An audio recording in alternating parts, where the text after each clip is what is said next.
High-ranking officials leisurely enjoyed afternoon tea, while soldiers drank dirty water on the battlefield. The general would rather feed the steak on his table to his dog than care about the soldiers at the front who could only chew hard bread. Countless young men were brainwashed by politicians and sent to the battlefield, soon becoming lifeless corpses. High school students became the targets of the politicians. They happily went to the recruitment office to receive their first new military uniforms. The man saw that his uniform had someone else's name on it. The officer calmly tore it off. The man left excitedly, not noticing the luxury brand shoes under the officer's feet. Soon, the students went to the battlefield, imagining glory and achievements. But the continuous shelling quickly wiped away their smiles. The war ahead made no progress, and the man grew numb. During downtime, he and his comrades sneaked into villages to steal large geese from farmers. Frontline shortages made a single good meal bring the soldiers more joy than a victory. Later, the high command signed a ceasefire agreement. The man and the old soldier sneaked into a farm again and took 2 goose eggs but were spotted by the farmer's son. The old man fired at the man, but the shot hit the goose eggs in his pocket. The old soldier grabbed the man's lunchbox and put the eggs inside. After eating,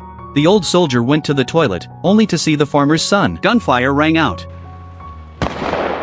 The man rushed over and saw the old soldier stumble out and collapse after being shot in the abdomen. The man carried him back toward the camp. He brought him to the medical station, but they could not save him. In the last hour before the ceasefire, the general gathered all the soldiers again. He shouted that victory belonged only to Germany and ordered a final attack on the French positions. Several old soldiers refused to obey and stood against the order. They were executed by gunfire. Seeing this, the other soldiers had no choice but to return to the battlefield. Under orders, the man fixed a bayonet and prepared to charge the French positions. The Allied troops in the trench did not expect the German attack at this moment. Soon, the Germans rushed into the position. The man skillfully fired his gun, rescuing the new soldiers like a veteran. Even when pressed into the mud by the enemy, he struggled to fight for his life.